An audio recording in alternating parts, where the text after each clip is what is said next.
Hello everybody and welcome back to my YouTube channel. I really hope you're all doing okay, having a great day and a great week and all that other stuff. Today I'm trying something a bit different. So I did sort of put a poll up on my Instagram stories a while ago asking if people liked mythology.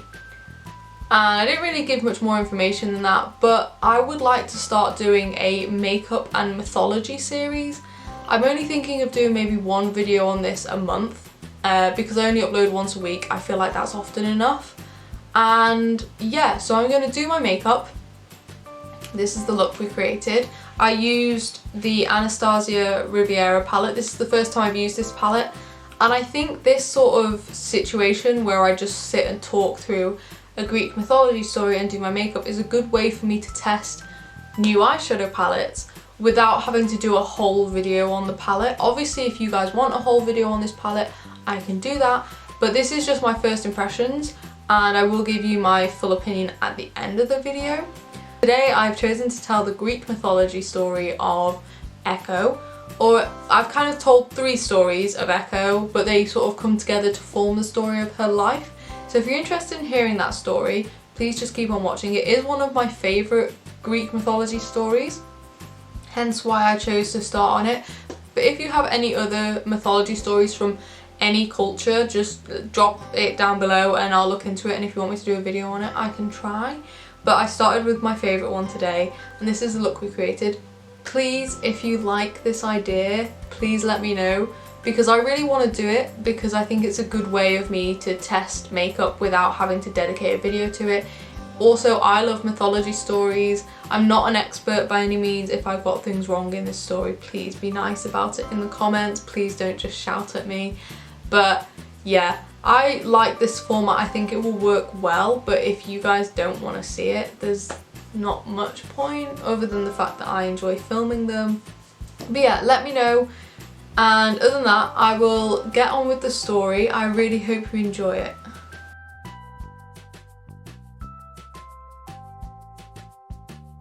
Okay, so headband is in. Let's start with the story of Echo.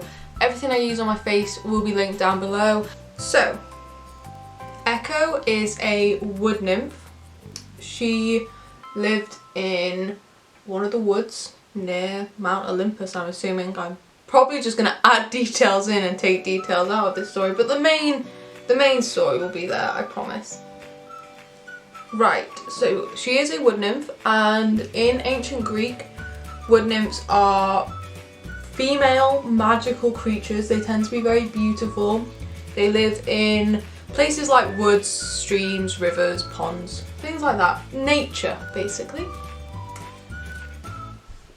And Echo is a beautiful wood nymph, as I said, and she has an amazing singing voice.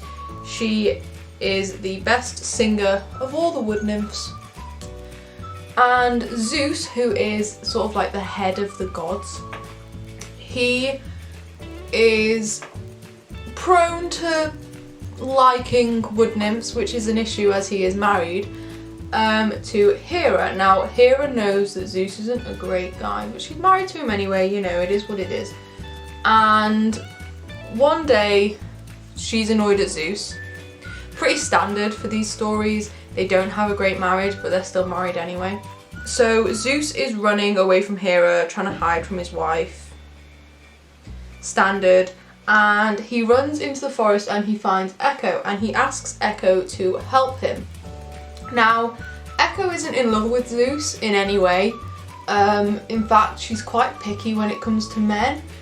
But you can't really say no to Zeus because he'll like smite you or something. So she kind of just says, okay, I'll help you. And by way of helping Zeus, when Hera runs into the forest, Echo pulls Hera aside and sort of distracts her with gossip, stories, bit of a chit chat, and it gives Zeus time to run away. Now this happens a couple of times because Zeus is like, well, it's working, she can't catch me, and by the time we get home, I guess she's not mad anymore, apparently. But eventually Hera kind of catches on to what's happening, because Hera's not stupid, okay? None of the gods really are. So she figures out that Echo is helping Zeus. And of course, the most logical thing to do in this situation is to punish Echo. So Hera decides that she's going to punish Echo for helping Zeus. So because Echo is so well known for her voice, the best way to punish her is to take her voice away.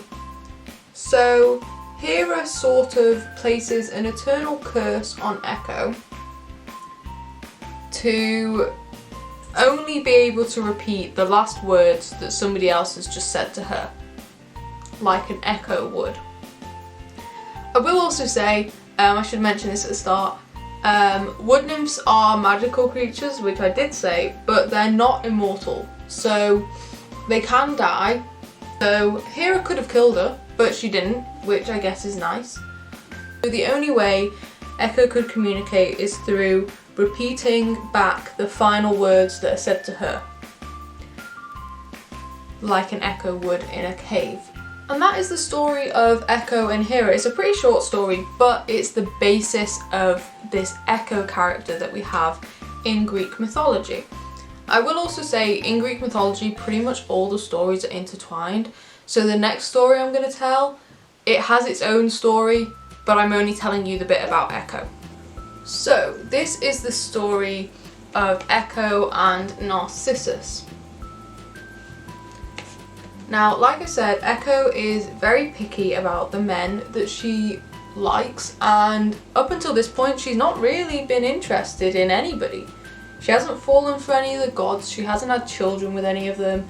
She's pretty much just content to live out her life, and especially now that she can't use her voice, I feel like she kind of just secludes herself a little bit. She stays in the forest, she carries on living, I guess, just doing her own thing, until one day she's in the forest and she's down by the river or the lake, I don't know, I wasn't there, and she finds a man, and he is sat by the water's edge staring into the water, and she's watching him for a little while, and all he is concentrating on is the water. He's not even noticed that she stood there, he's just staring into the water. Now, like I said, he has his own story, but basically he's staring at his own reflection. There is a reason for it. I'll give a quick backstory. Basically, I think he upset one of the gods, which is pretty much the basis of all Greek stories, and he was doomed to forever be in love with himself. So he is sat staring at himself, not really paying attention to what's going on around him, and Echo just sort of watches him for a few days, stays in the shadows, doesn't talk to him obviously because she can't. So she's kind of just waiting for him to say something so that she can repeat it back and start a conversation with him, or as much of a conversation as you can have when you can only repeat back what they say. And eventually he says something, and I can't remember what it was. I think it was something like, "Come to me," or something like that, because he's talking to his own reflection, and she gets very excited and she repeats it back to him. And it's only at this point that he realises that she's there, but she's kind of still hidden a bit. He can't see her. So he's like, "Who's there?" And of course she just repeats back, "Who's there?" And he yells, "Go away." So she yells it back at him, as you would. And eventually he sort of realises what's going on and he stops. And he very calmly says, "We should meet." Which obviously is very exciting for Echo, because she thinks, "Oh wow, he's actually interested. Wow, great. We get to meet." So she steps out from behind the tree and looks at him, and he looks at her. And then, quite rudely, he yells, "Go away." So obviously Echo's very upset by this, you know, kind of the love of her life, who she didn't really know at all, has basically just rejected her. Which, I mean, you know, I guess it can be heartbreaking if that's the love of your life. So anyway, she's very upset, kind of leaves him be, but she keeps watching him because he's not going anywhere, he's just sitting there. And she's in love with him, so as much as she's been rejected, she still loves him, and she just sits there and watches him.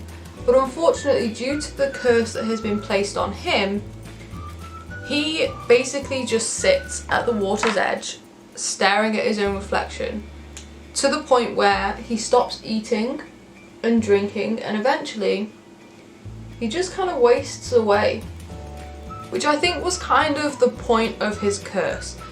I will, maybe one day I'll tell the story of Narcissus, but I think the curse was placed on him in the hopes that he would eventually drive himself to death. Which I think we can all agree is kind of sad in itself, that Narcissus just wastes away.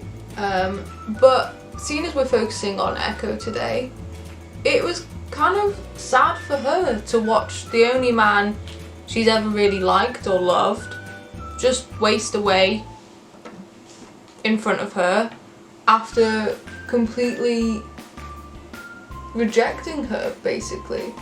So that is the story of Echo and Narcissus. Again, quite a short story, but it helps to shape who she is.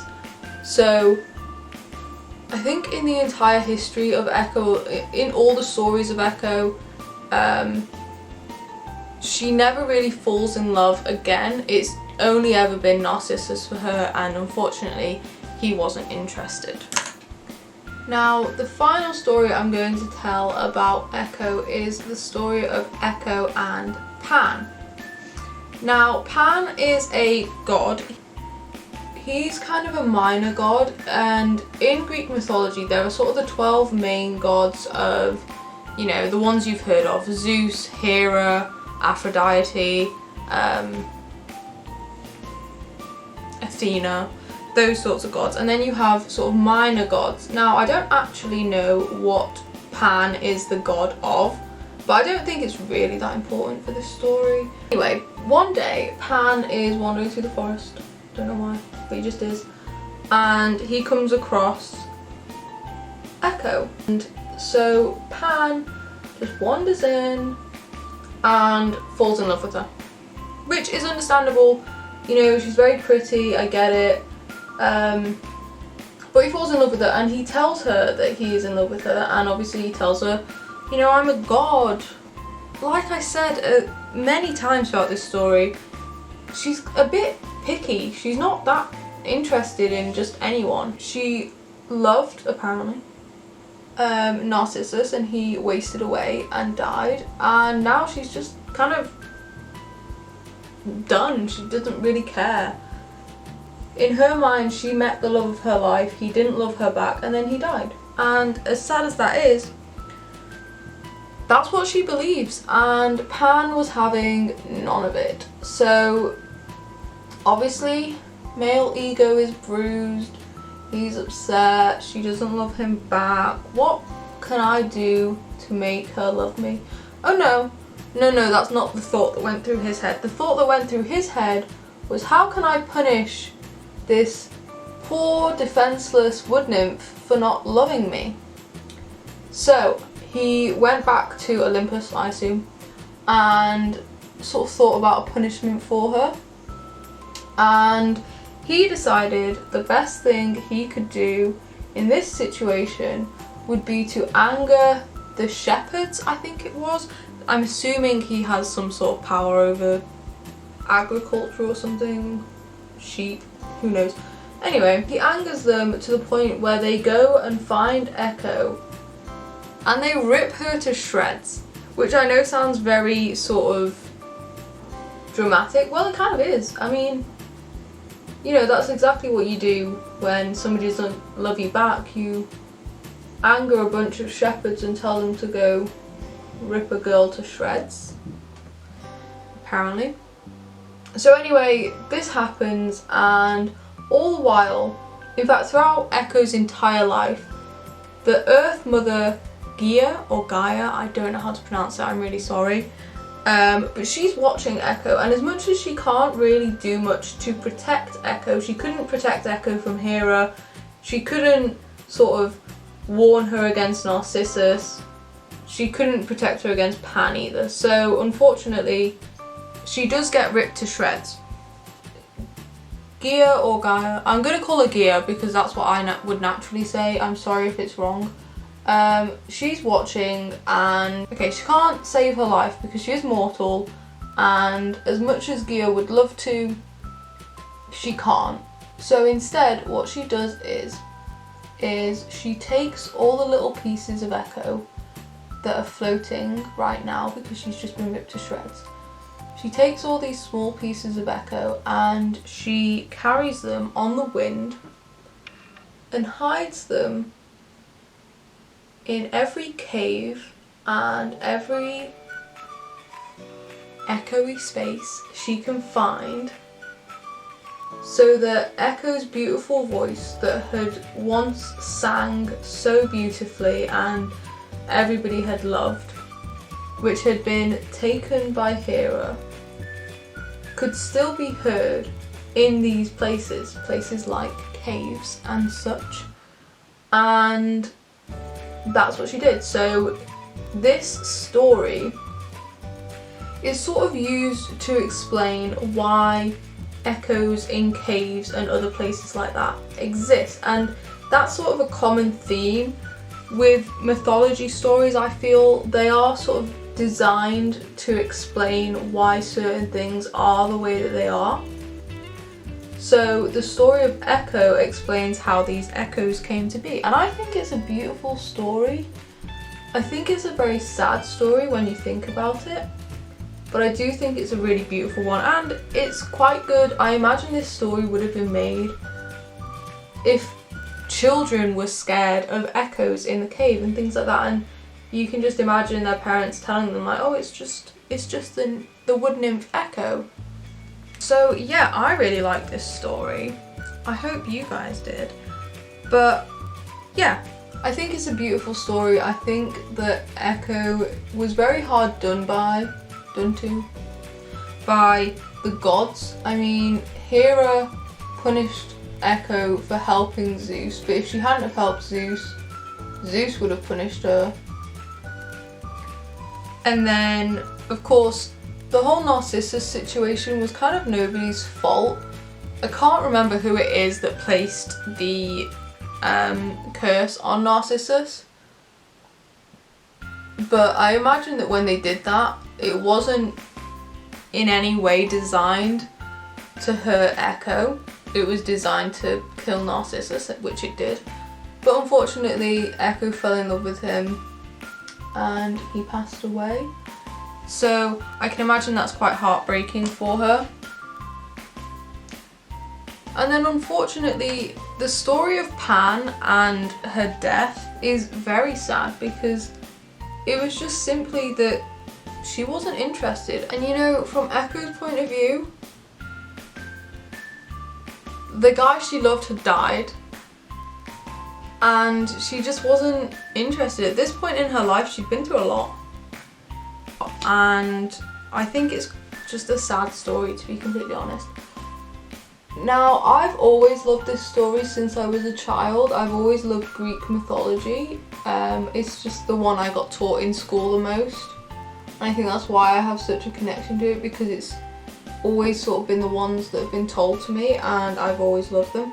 I also really love the Percy Jackson series, which is based all around the Greek gods, and then there's a second series about the Roman gods. I just think this story is quite a nice one. It's a sad one, but it explains something to people in a nice way, and I think the story of Echo is quite beautiful in its own way. It's very simple. There are a lot of worse stories in Greek mythology, because, just warning you now, a lot of the stories involve things that are not okay in today's culture.